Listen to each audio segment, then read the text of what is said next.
दोस्तों, क्या कभी आपने सोचा है कि मौत की आहट कैसी होती होगी?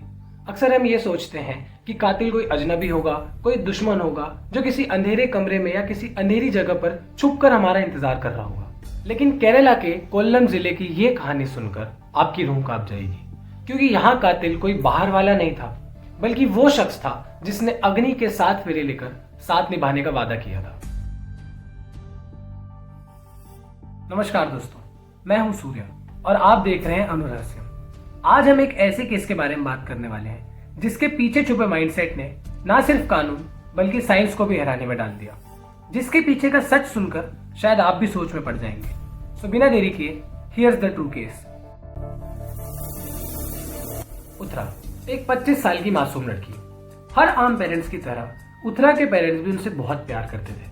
हमारे इस इंसिडेंट में सारी प्रॉब्लम्स उत्तरा की शादी के बाद से शुरू होते हैं। उत्तरा के पेरेंट्स उनकी शादी एक सूरज नाम के शख्स से करवा देते हैं।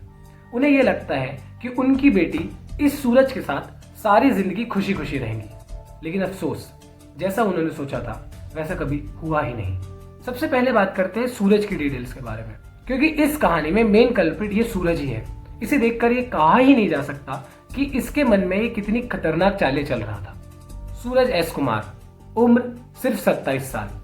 सूरज एक पढ़ा लिखा लड़का था और एक प्राइवेट बैंक में कलेक्शन एजेंट का काम करता था। उसका काम था बैंक के लिए लोगों से पैसे रिकवर करना। इसलिए शायद सूरज लोगों की साइकोलॉजी और उनकी कमजोरियों को समझने में बहुत ज्यादा माहिर था। लेकिन उसकी सबसे बड़ी कमजोरी थी लालच। शादी में उत्तरा के पेरेंट्स ने सूरज को लगभग 760 ग्राम्स ऑफ गोल्ड, एक बलेनो कार और 10 लाख रुपए कैश दिया था। इसके बावजूद भी सूरज को उत्तरा में कोई दिलचस्पी नहीं थी, बल्कि वो तो उसके भोलेपन का फायदा उठाया करता था और तो और उसे टॉर्चर भी करता था। वो तो बस यही चाहता था कि उत्तरा रास्ते से हट जाए, पर फिर भी सोना और कैश उसी के पास रहे। एक बैंक का एम्प्लॉय होने के नाते सूरज ये बात जानता था कि एविडेंसेस, सबूत कैसे मिटाए जाते हैं, और इसी शातिर दिमाग का इस्तेमाल उसने एक खौफनाक साजिश रचने के लिए किया। पहली नाकाम कोशिश। सूरज ने महीनों रिसर्च की। वो अलग अलग ऑनलाइन प्लेटफॉर्म्स, अलग अलग साइट्स पर जाकर सांप पकड़ना और स्नेक्स को हैंडल कैसे किया जाता है, इन्हीं से रिलेटेड वीडियोस देखा करता था। सूरज ये बात जानता था कि अगर वो किसी भी तरह के वेपन का यूज करेगा अपने प्लान को अंजाम देने के लिए, तो एट लास्ट फॉरेंसिक रिपोर्ट में वो पकड़ा जाएगा।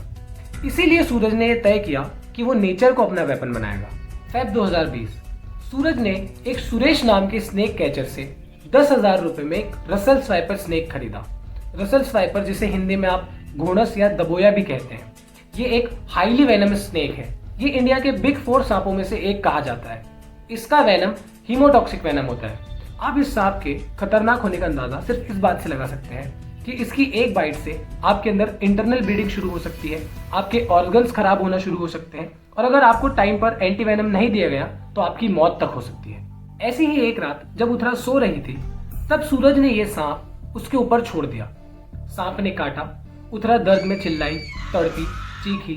सूरज घंटों तक इंतजार करता रहा, लेकिन उत्तरा को हॉस्पिटल नहीं ले गया।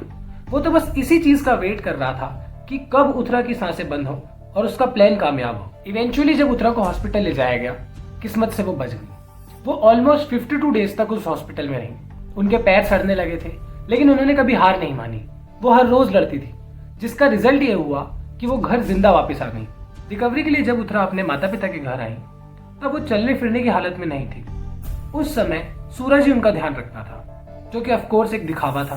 उत्तरा के माता पिता ये सारी चीजें देखकर बहुत खुश हुआ करते थे कि उनका दामाद एक बहुत ही अच्छा इंसान है, जो उनकी बेटी की दिन रात सेवा कर रहा है, हार्ड टाइम्स में उनके साथ खड़ा है। लेकिन वो ये बात नहीं जानते थे कि इन सारे हादसों के पीछे का कारण भी वही इंसान था। इसी बीच सूरज अपने प्लान के फेल होने के कारण बहुत ही ज्यादा नाराज और परेशान था। वो लालच में इतना डूब चुका था कि इन सब के तुरंत बाद वो एक दूसरा प्लान बनाने की तैयारी में लग जाता है।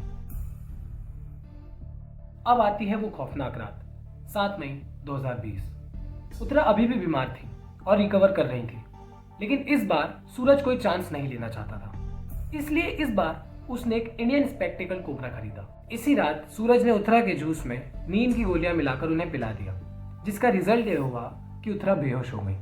जब उत्तरा बेहोश हुई तो सूरज ने बॉटल में से उस इंडियन स्पेक्टिकल कोबरा को निकालकर उनके ऊपर फेंक दिया।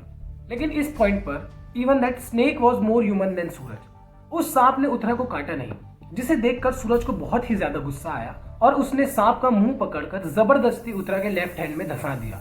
ऐसा उसने एक बार नहीं किया बल्कि 2 बार किया। सांप का जहर धीरे धीरे असर दिखाने लगा। सांप के काटने के बाद सूरज सोया नहीं। वो बिस्तर के एक तरफ कोने में बैठकर पूरी रात अपनी पत्नी को धीरे धीरे खत्म होते हुए देखता रहा।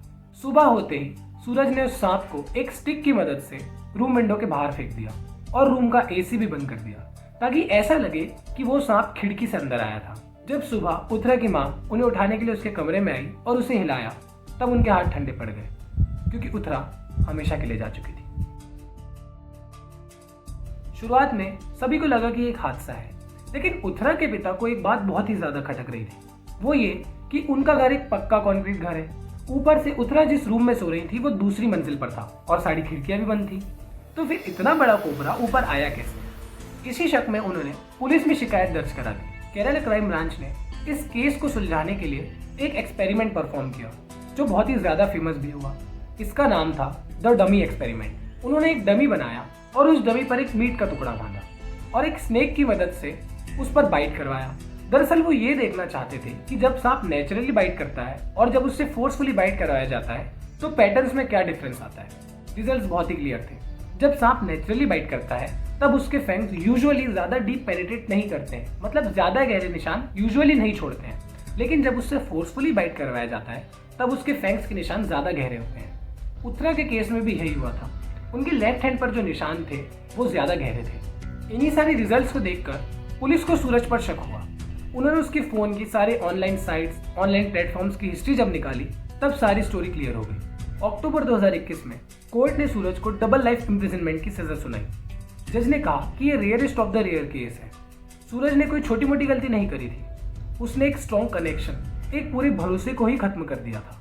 लालच इंसान को किस हद तक ले जा सकता है, ये केस उसका एक बहुत ही बड़ा सबूत है। आपके इस केस पर क्या व्यूज हैं, आप मुझे कमेंट्स में जरूर बताना। फिर मुलाकात होगी आपसे एक और ऐसी वीडियो में। तब तक के लिए स्टे सेफ, स्टे अलर्ट। जय हिंद।